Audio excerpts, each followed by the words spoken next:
Hello students, कैसे हैं आप? My name is Abhinav Singh, your biology faculty. Welcome to my channel Abhinav Singh biology. In this channel, I make a lot of educational biology-based videos which are not only helpful for your board examinations but are also fruitful for the preparation of many other medical entrance examinations like AIIMS, JEEPMER, NEET, etc. So join my channel, subscribe my channel, share my videos, like and comment also. So let's begin. In this video, we will discuss about 3 topics: differences between living, non-living and dead organisms, phases of life and features of living beings. तो बच्चों, आज के इस topic में यानी video में हम लोग 3 चीजों के बारे में अध्ययन करेंगे. पहला, जिसमें हम लोग समझेंगे कि आखिर ऑर्गेनिजम्स कितने तरह के होते हैं, किनको लिविंग ऑर्गेनिजम्स कहेंगे, किनको नॉन लिविंग ऑर्गेनिजम्स कहेंगे और किनको हम डेड मानेंगे. क्या डेड और नॉन लिविंग ऑर्गेनिजम्स में भी कोई डिफरेंसेस होते हैं क्या? फिर इसके बाद हम लोग जो लाइफ है वो उसके कौन कौन से स्टेजेस होंगे, what are the various phases of life. तो हम लोग जीवन के विभिन्न स्टेजेस के बारे में अध्ययन करेंगे और फाइनली फिर वीडियो के एंड में हम लोग different features of living organisms के बारे में डिस्कस करेंगे. यानी कोई भी ऑर्गेनिज्म अगर लिविंग है तो क्यों लिविंग है, वो नॉन लिविंग से कैसे डिफरेंट है, कौन कौन से ऐसे कैरेक्टर्स उनमें डेवलप होने चाहिए ताकि हम उनको लिविंग ऑर्गेनिज्म की संज्ञा देंगे. ठीक है बच्चों, तो वीडियो स्टार्ट करते हैं. चलो, सबसे पहले what are various differences between living organisms, non living organisms and dead organisms. तो सबसे पहले हम किन एनिमल्स को, किन प्लांट्स को, किन ऑर्गेनिजम्स को या फिर किस थिंग को हम लिविंग कहेंगे. किसको हम सजीव मानेंगे यानी लिविंग ऑर्गेनिजम्स, किसको निर्जीव मानेंगे यानी नॉन लिविंग ऑर्गेनिज्म और किसको हम मृत मानेंगे यानी डेड ऑर्गेनिज्म. तो सबसे पहले लिविंग ऑर्गेनिज्म. देखो यहां लिखा गया है living organisms show features of life. यानी जो भी लिविंग ऑर्गेनिजम्स हैं उनमें लाइफ के डिफरेंट फीचर्स होने चाहिए. अब ये लाइफ के कौन कौन से फीचर्स है ये हम लोग बाद में डिस्कस करेंगे. फिलहाल हल्का ये समझ लें कि कोई भी ऑर्गेनिज्म लिविंग तभी होगा जब वो लाइफ के डिफरेंट फीचर्स को, डिफरेंट कैरेक्टर्स को वो फुलफिल करता होगा, डिफरेंट रिक्वायरमेंट्स को फुलफिल करता होगा. जैसे वो रिस्पायर करता होगा यानी सांस लेता होगा, वो पोषण प्राप्त करता होगा यानी न्यूट्रिशन परफॉर्म करता होगा, उसके बॉडी में कई तरह के सर्कुलेशन होते होंगे, चाहे वाटर का ट्रांसपोर्टेशन हो या ब्लड का सर्कुलेशन हो या किसी और केमिकल का सर्कुलेशन हो. उसके बॉडी के इंटरनल और एक्सटर्नल इन्वायरमेंट से रिलेटेड उसके बॉडी में कोई ना कोई सेंस ऑर्गन भी काम कर रहा होगा, रिप्रोडक्शन कर पाता होगा या कई और भी सारे फीचर्स जो लाइफ के फीचर्स होते हैं, तभी वह लिविंग ऑर्गेनिज्म कहलाएगा. ठीक है, यानी living organisms are such that show different features of life, different characteristics of life. ठीक है, फिर इसके बाद non living organisms. Non living organisms do not show any feature of life. वो लिविंग ऑर्गेनिज्म के जो भी कैरेक्टर्स हैं वो शो नहीं करता होगा, तभी तो नॉन लिविंग कहलाएगा ना, यानी निर्जीव वस्तु. आपने जितने भी नॉन लिविंग थिंग्स को देखा होगा, जैसे चेयर है, टेबल है, बेडशीट है, वॉल है, यानी जो भी निर्जीव चीज जिसको भी आप देखते हैं वो नॉन लिविंग इसलिए है क्योंकि उनमें लिविंग फीचर्स नहीं है. और ये लिविंग फीचर्स कौन कौन से होने चाहिए ये हम लोग थोड़ी देर बाद डिस्कस कर लेंगे. फिर एक और टर्म बहुत ही ज्यादा यूज होता है, वो है डेड ऑर्गेनिज्म. अब हम डेड ऑर्गेनिज्म किसको कहेंगे?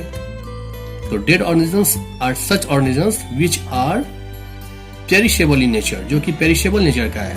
पेरिश का मतलब होता है बच्चों जो नष्ट हो जाए.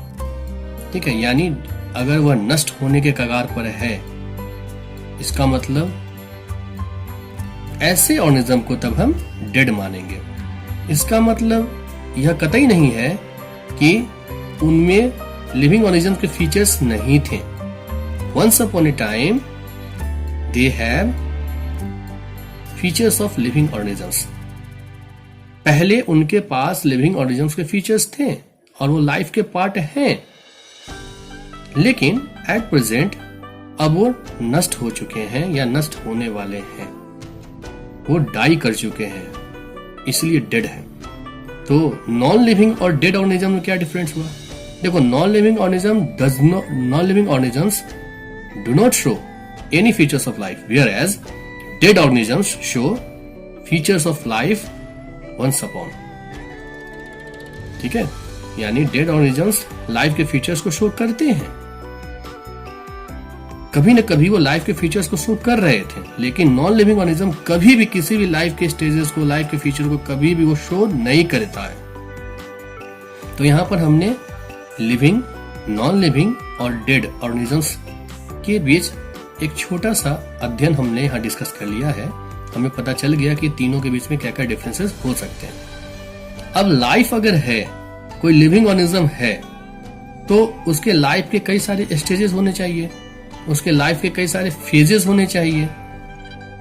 तो वो कौन कौन से फेजेस हैं? What are various phases of life, यहां पर अब हम डिस्कस करने वाले हैं। तो तुम ही सोचो बच्चों कि जब भी कोई व्यक्ति या फिर कोई भी लिविंग ऑर्गेनिज्म जन्म लेता है, बर्थ होता है, ठीक है, तो बर्थ भी एक स्टेज हुआ लाइफ का। बर्थ लेने के बाद फिर उसके बाद उसका इन्फेंट स्टेज शुरू हो जाएगा। इन्फेंट यानी शिशुअवस्था में चला जाएगा, जब वो शिशु की अवस्था में है, जैसे 2 साल से कम का वो बच्चा होगा। फिर इन्फेंट के बाद फिर चाइल्डहुड स्टेज में जाएगा, यानी 2 साल से ज्यादा का जब वो बच्चा होगा, लेकिन अभी उनके जो रिप्रोडक्टिव ऑर्गन्स हैं वो पूरी तरीके से डेवलप नहीं हुए होंगे।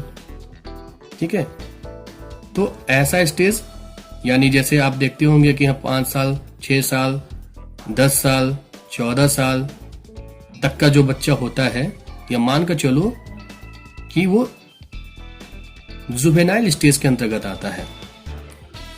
ठीक है, और जुवेनाइल के अंतर्गत क्या क्या चीज हो गया? बर्थ से लेकर एडोलेसेंस पीरियड के बीच का जो टाइम पीरियड है उसे जुवेनाइल पीरियड कहेंगे। उस जुवेनाइल पीरियड में इन्फेंट स्टेज भी आ गया, चाइल्डहुड स्टेज भी आ गया।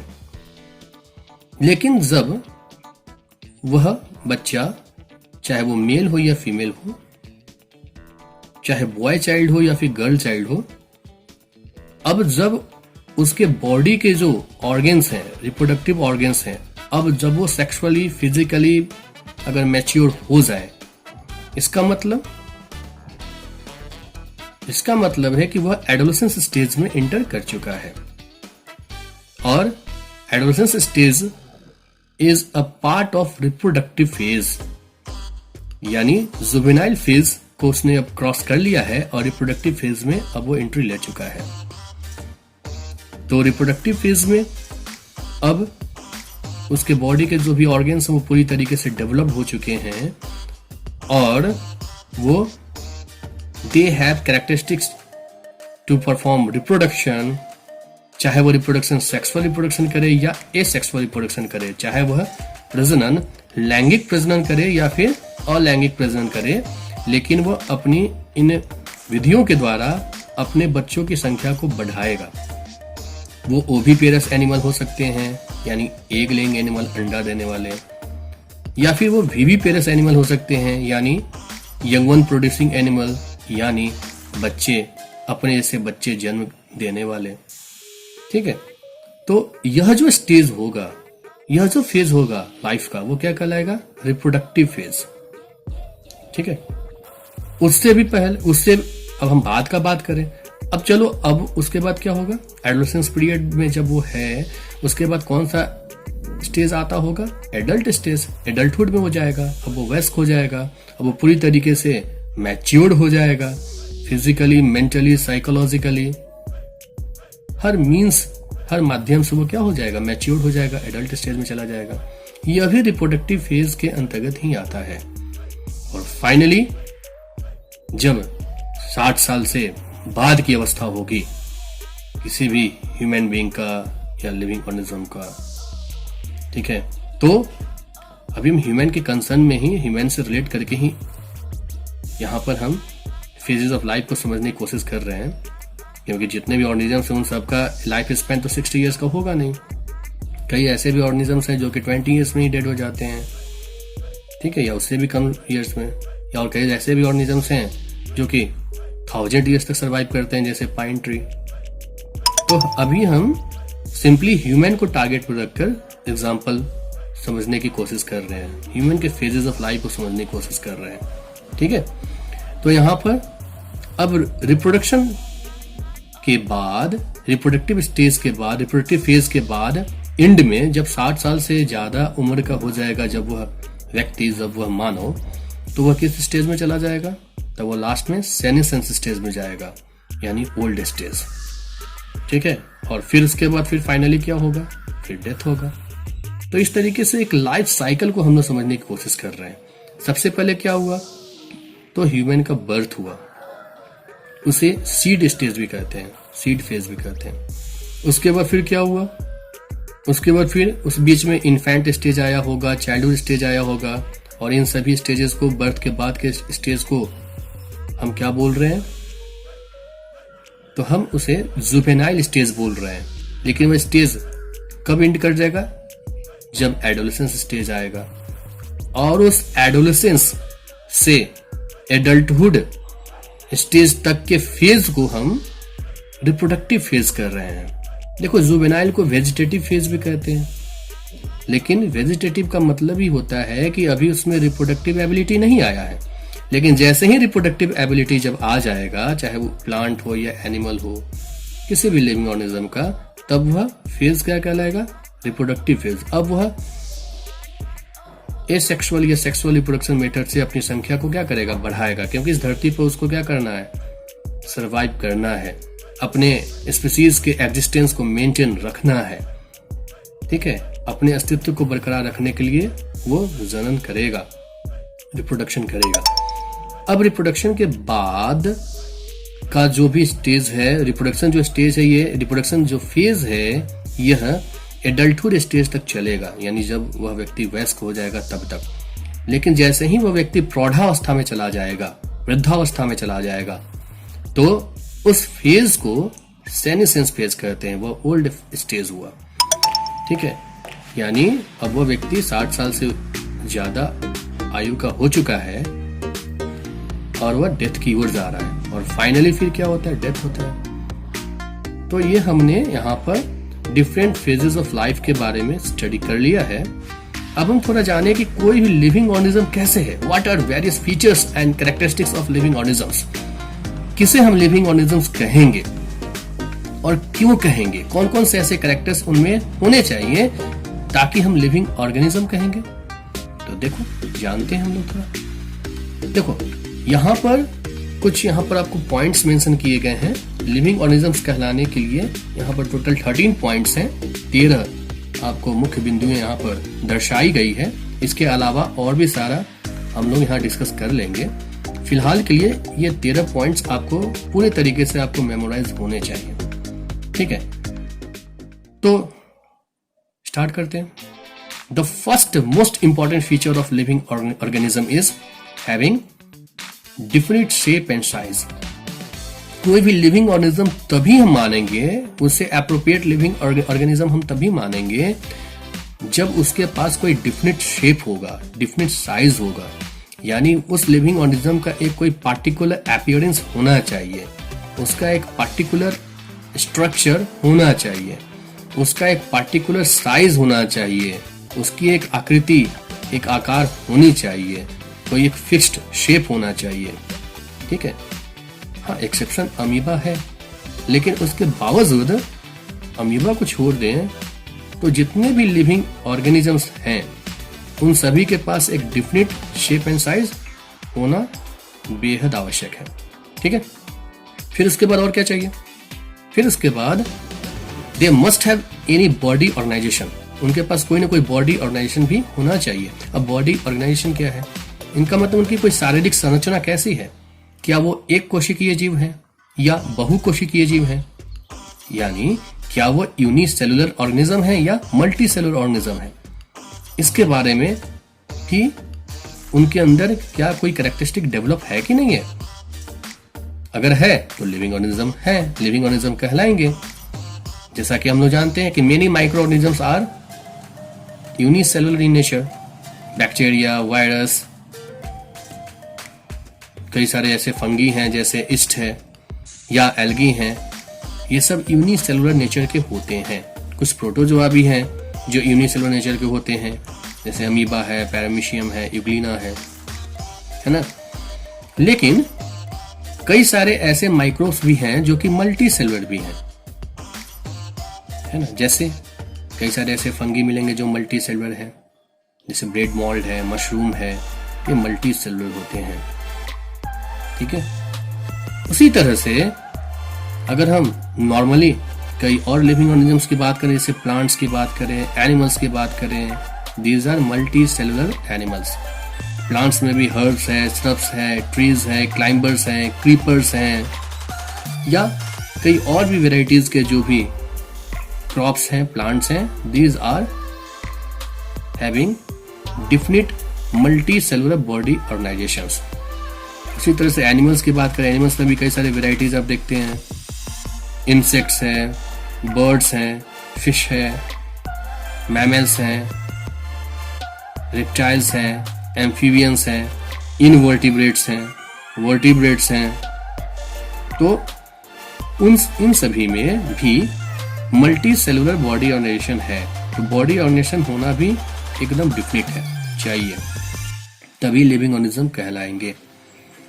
थर्ड क्या और क्या चाहिए? They must have cellular organisations. It means body is composed of cells. हम जानते हैं कि cells are the fundamental, smallest, structural, functional and hereditary unit of life.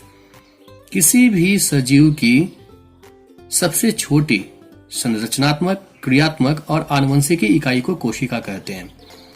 यानी सेल्स के बारे में हमें पता है कि हमारे बॉडी का, किसी भी लिविंग ऑर्गेनिज्म के बॉडी निश्चित रूप से सेल से बना होना ही चाहिए, और सेल से बना होगा, चाहे वो सेल प्रोकैरियोटिक नेचर का हो या सेल यूकैरियोटिक नेचर का हो। यानी वो सेल या तो प्रिमिटिव टाइप हो या फिर एडवांस टाइप हो, लेकिन सेलुलर स्ट्रक्चर होना जरूरी है किसी भी लिविंग ऑर्गेनिजम्स में। उसके बाद और क्या चाहिए? उसके बाद फिर उन लिविंग ऑर्गेनिजम्स में ग्रोथ, रिपेयरमेंट या डेवलपमेंट का फीचर होना भी जरूरी है। अब आप सोच रहे होंगे कि चलो, क्या ग्रोथ जो है इन लिविंग ऑर्गेनिजम्स परफॉर्म नहीं करते हैं क्या? ग्रोथ जो नॉन लिविंग ऑर्गेनिजम्स होते हैं वो परफॉर्म नहीं करते हैं क्या? बिल्कुल परफॉर्म करते हैं ग्रोथ। आपने देखा होगा कई सारे यंग माउंटेन्स हैं, हिमालय रीजन में कई सारे ऐसे माउंटेन्स मिल जाएंगे जो कि ग्रो करते हैं। आप बारिश के समय में, बरसात के समय में आपने देखा होगा कि कई सारे जो वुडन ब्लॉक्स हैं उनके साइज में इंक्रीजमेंट हो जाता है, वो भी एक तरह का ग्रोथ है। लेकिन growth, repayment, development is also the most important feature of living organisms. इसलिए आप देखते हैं ग्रोथ भी कई तरह का है, कई तरह से ग्रोथ हो सकता है, डेवलपमेंट कई तरह से हो सकता है। यानी चाहे प्लांट्स में कई सारे रीजन्स हैं, रूट, शूट सिस्टम है या रूट सिस्टम है या स्टीम है, लीफ है, ब्रांचेस हैं, उन सभी में ग्रोथ देखा जाता है। एनिमल्स में भी उसके बॉडी में ग्रोथ देखा जाता है। डेवलपमेंट होना जरूरी है, रिपेयरमेंट भी होना जरूरी है, क्योंकि बॉडी में कई सारे जो भी फंक्शंस परफॉर्म होते हैं उन सभी फंक्शंस को क्या बोलते हैं? Metabolic functions. चाहे वो कंस्ट्रक्टिव फंक्शन हो जिसे एनाबॉलिक एक्टिविटी बोलेंगे, या फिर डिस्ट्रक्टिव फंक्शन हो जिसे कैटाबॉलिक एक्टिविटी बोलेंगे। हर हाल में each and every living organisms में परफॉर्म मेटाबॉलिक फंक्शन। उनमें मेटाबॉलिज्म होना चाहिए, एनाबॉलिज्म, कैटाबॉलिज्म होना चाहिए। जो पुराना हो गया है या वह ओल्डर हो गया है तो टूटेगा तभी तो नया बनेगा। ये बॉडी के अंदर टूटना, बिखरना, नया बनना चलता रहता है, इसे रिपेयरमेंट बोलते हैं। तो लिविंग ऑर्गेनिजम्स में ग्रोथ, रिपेयर, डेवलपमेंट भी होना जरूरी है। यह भी एक इंपॉर्टेंट फीचर हुआ। और क्या होना चाहिए? तो they must perform spontaneous movements. आप देखेंगे लिविंग ऑर्गेनिजम्स में स्पॉन्टेनियस मूवमेंट्स होता रहता है, लगातार मूवमेंट्स हो सकता है। ठीक है, देखो मूवमेंट और लोकोमोशन दो अलग टर्म है। मूवमेंट का मतलब है कि सीधा है displacement of things from one place to the another place, इसे मूवमेंट बोलेंगे। ठीक है, जबकि लोकोमोशन क्या है? Locomotion means moving the whole body from one place to the another place. ठीक है, जिसमें बॉडी का पूरा पोजीशन ही चेंज हो जाए उसे लोकोमोशन बोलेंगे। जैसे animals perform locomotion while plants do not perform locomotion. Plants में मूवमेंट होगा, प्लांट्स में इंटरनल मूवमेंट चलेंगे, प्लांट्स के पार्ट्स जो हैं वो भी मूव करेंगे। जैसे आप जब चैप्टर को और ज्यादा आगे बढ़ाकर जब पढ़ेंगे, आगे के वीडियोस में हम लोग कई सारे प्लांट्स मूवमेंट्स के बारे में डिस्कस करेंगे कि नास्टिक मूवमेंट क्या होता है, ट्रॉपिक मूवमेंट क्या होता है। कई सारे ऐसे मूवमेंट्स हैं जो ग्रोथ डिपेंडेंट मूवमेंट्स हैं, कई सारे ऐसे मूवमेंट्स हैं जो कि ग्रोथ इंडिपेंडेंट मूवमेंट्स हैं। तो प्लांट्स में मूवमेंट्स होते हैं, but plants do not locomote. लेकिन आपने किसी भी प्लांट्स को कभी देखा क्या कि प्लांट्स अपनी पोजीशन से उठकर चलकर और कहीं अपनी सैर सपाटा पर निकल पड़ा है? ऐसा तो नहीं है। यानी प्लांट्स सिर्फ मूवमेंट्स करेंगे, लोकोमोशन नहीं करेंगे। हाँ, एनिमल्स को आप लोकोमोशन करते हुए देखोगे। एनिमल्स में मूवमेंट भी होगा और लोकोमोशन भी होगा। वो अपने पूरे बॉडी पोजीशन को भी चेंज करके एक जगह से दूसरी जगह टहलता फिरता है, क्योंकि animals have a proper skeletal system. Animals के पास एक प्रॉपर स्केलेटल सिस्टम होता है, उसके पास नर्वस टिश्यू होते हैं, उसके पास मस्कुलर टिश्यू होते हैं, so that they perform locomotion very easily. ठीक है, तो इसका मतलब हुआ स्पॉन्टेनियस मूवमेंट्स होना कंपलसरी फीचर है किसका? लिविंग ऑर्गेनिजम्स का। ठीक है, इसके अलावा और क्या चाहिए? तो अगर लिविंग ऑर्गेनिजम्स हैं, इसका मतलब food is the basic requirement. Food, water, energy are the basic requirement of living organisms. तो फूड तो उसको लेना पड़ेगा। तो फूड लेने का जो प्रोसेस है इसे क्या बोलते हैं? पोषण बोलते हैं, न्यूट्रिशन बोलते हैं। हाँ, ये मोड ऑफ न्यूट्रिशन चेंज हो सकता है। वो हो सकता है कि वो ऑटोट्रॉपिक न्यूट्रिशन परफॉर्म करे यानी स्वपोषी हो, या हो सकता है कि हेटेरोट्रॉपिक न्यूट्रिशन परफॉर्म करे यानी परपोषी हो। लेकिन उसे न्यूट्रिशन चाहिए, न्यूट्रिएंट्स चाहिए, न्यूट्रिशन वो परफॉर्म करेगा। ठीक है, इसके अलावा वो न्यूट्रिशन इसलिए परफॉर्म करेगा, वो फूड इसलिए लिया टू गेट एनर्जी उसको चाहिए। तो एनर्जी उसको किस प्रोसेस से मिलेगा? Respiration. Respiration is the process of breakdown of complex food to release energy. ठीक है, तो श्वसन चाहिए, तो श्वसन भी वो करेगा, दे रिस्पायर, रेस्पिरेशन होगा। रेस्पिरेशन भी दो तरह का होता है। किसी भी लिविंग ऑर्गेनिज्म में रेस्पिरेशन दो तरह से काम करता है। या तो एक्सटर्नल रेस्पिरेशन जिसे ब्रीदिंग भी कहा जाता है, ऑक्सीजन लेगा, कार्बन डाइऑक्साइड एक्सहेल करेगा। और दूसरा बोलते हैं इंटरनल रेस्पिरेशन जिसे सेलुलर रेस्पिरेशन भी बोलते हैं, यानी बॉडी के अंदर जो कोशिकीय श्वसन होगा वो होगा। और सेल के अंदर में कौन सा ऐसा सेल ऑर्गेनल है जो कि सेलुलर रेस्पिरेशन में हेल्प करेगा? तो वो माइटोकॉन्ड्रिया हो सकता है या साइटोप्लाज्म हो सकता है। अगर एनारोबिक रेस्पिरेशन हो यानी in the absence of oxygen हो। तो हम लोग आगे के वीडियोस में एरोबिक और एनारोबिक रेस्पिरेशन से रिलेटेड डिटेल एनालिसिस भी करेंगे। फिलहाल के लिए बस इतना समझो कि ऑक्सीजन के प्रेजेंस में रेस्पिरेशन होगा तो एरोबिक रेस्पिरेशन, ऑक्सीजन के एब्सेंस में या ऑक्सीजन के कम प्रेजेंस में अगर रेस्पिरेशन होगा तो उसे एनारोबिक रेस्पिरेशन बोलेंगे। But respiration is the fundamental feature of living being, living organisms. ठीक है, इसके अलावा और क्या हो चाहिए? तो सर्कुलेशन भी होना जरूरी है, ट्रांसपोर्टेशन होना जरूरी है। जैसे प्लांट्स में आप देखते हैं कि वाटर एंड मिनरल्स का ट्रांसपोर्टेशन होता है by the help of xylem tissues, और फूड का भी ट्रांसलोकेशन होता है by the help of phloem tissues. तो प्लांट्स में वाटर, फूड, मिनरल्स, इन सभी का ट्रांसपोर्टेशन हुआ ना। ठीक इसी तरह एनिमल्स में देखोगे कि ब्लड सर्कुलेशन चलता रहता है। ब्लड की मदद से जो भी न्यूट्रिएंट्स हैं, वेस्टेज हैं, हार्मोन्स हैं या कई और भी बायोमोलिक्यूल्स हैं, उनका बॉडी के एक पार्ट से दूसरे पार्ट तक मूवमेंट, ट्रांसपोर्टेशन चलता रहता है, सर्कुलेशन चलता रहता है। क्यों? क्योंकि बेहद आवश्यक है। तो nutrition, respiration, circulation, these are basic features of living organisms. इसके अलावा एक्सक्रीशन भी होना जरूरी है। What is excretion? Excretion is the removal of metabolic wastage. Body में किसी भी लिविंग ऑर्गेनिज्म के बॉडी में कोई भी मेटाबॉलिक फंक्शन अगर हो रहा है तो निश्चित रूप से उसके बॉडी के अंदर के जो भी गंदगियां हैं, वो सारी गंदगियां उसके शरीर से बाहर निकलना चाहिए। ठीक है, तो वो जो बॉडी के अंदर का जो वेस्टेज है अगर वो शरीर से बाहर नहीं निकलेगा तो आगे इन फ्यूचर वो टॉक्सिक हो जाएगा और बॉडी के लिए ही हार्मफुल हो जाएगा। तो इसलिए बॉडी का सर्विसिंग भी क्या है, जरूरी है। देखते हो बाइक खरीदते हो कभी भी तो, या कोई भी आप इक्विपमेंट लेते हो तो उसका सर्विसिंग भी करना बहुत जरूरी होता है। ठीक उसी तरह बॉडी का भी सर्विसिंग चाहिए। तो बस किस प्रोसेस से होगा? एक्सक्रीशन से होगा। So excretion is also the basic requirement of and the feature of living organisms. इसके अलावा और क्या चाहिए? इसके अलावा रिप्रोडक्शन तो चाहिए, क्योंकि अपने स्पीसीज को मेंटेन रखने के लिए, अपने स्पीसीज के एग्जिस्टेंस को इस प्लेनेट पर मेंटेन रखने के लिए हर ऑर्गेनिज्म रिप्रोडक्शन करेगा, चाहे वो एसेक्सुअल रिप्रोडक्शन करे या फिर सेक्सुअल रिप्रोडक्शन करे, but reproduction must be performed by the living organisms and then after they produce offsprings, और वो ऑफस्प्रिंग्स भी प्रोड्यूस करेंगे। तो यह भी एक इंपॉर्टेंट फीचर हो गया। इसके अलावा और क्या चाहिए? इसके अलावा अगर वह लिविंग ऑर्गेनिज्म है, it means they must have to respond to the stimuli. Stimuli के अगेंस्ट में कोई ना कोई सेंसिटिविटी होना चाहिए, कोई ना कोई रिस्पॉन्स होना चाहिए, उसमें कई सारे सेंस ऑर्गन्स काम करने चाहिए। ठीक है, अब स्टिमुली क्या है? Stimuli is the external factor or the changing factor which can change our body environment. जो हमारे बॉडी इन्वायरमेंट को चेंज कर दे वो स्टिमुली है। जैसे अगर हम लोग अभी अच्छे से पढ़ रहे हैं, अगर किसी ने आके इंटरप्ट कर दिया या सामने से कोई सांप अगर गुजर गया, हमारा ध्यान भटका, तो यहाँ पर स्टिमुली कौन हुआ?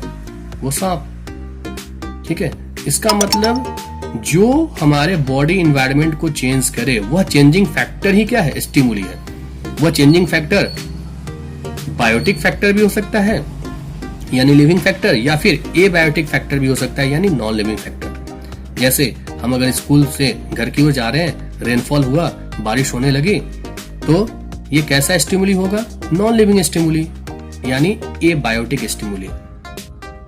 और घर पे पहुंचे और वहां पर हम पढ़ने बैठ रहे हैं, उधर बगल से बिल्ली गुजर रही है, बिल्ली की ओर देखने हम लग गए, तो हमारा ध्यान भटक गया। यहाँ पर वो जो कैट है, वो जो बिल्ली है, वो कौन सा फैक्टर हुआ, कौन सा स्टिमुली? तो बायोटिक स्टिमुली, लिविंग स्टिमुली। तो स्टिमुली कैसा भी हो, लिविंग हो, नॉन लिविंग हो, बायोटिक हो, एबायोटिक हो, लेकिन उसके अगेंस्ट में हम रिस्पॉन्ड तो करते हैं ना। बिल्ली को देखा तो ऐसे ही आराम से तो रहेंगे नहीं, हम वहां पर रिएक्ट करेंगे। सांप देखा तो रिएक्ट करेंगे, बारिश हुई तो फटाक से और दौड़ कर या फिर कहीं पर छुपने की कोशिश करेंगे, है ना। तो कहने का मतलब है कि ये सारा फीचर क्या नॉन लिविंग ऑर्गेनिज्म कर सकता है? नहीं, लिविंग ऑर्गेनिजम्स हैं तभी किसी भी स्टिमुली के अगेंस्ट में हम रिस्पॉन्स लेते हैं, रिस्पॉन्ड करते हैं। ठीक है, तो इस तरह से कोई भी लिविंग ऑर्गेनिज्म है, इसका मतलब उसके बॉडी के अंदर में कोई ना कोई कंट्रोल एंड कोऑर्डिनेशन सिस्टम चलना चाहिए। कुछ हार्मोन्स उसके बॉडी में रिलीज होने चाहिए, चाहे वो प्लांट है तो प्लांट हार्मोन्स रिलीज हो। जैसे हम आगे के वीडियोस में कई सारे प्लांट हार्मोन्स के बारे में डिस्कस करेंगे, जैसे auxin, gibberellin, cytokinin, abscisic acid, ethylene. These are various phyto hormones or plant hormones which are related to plants.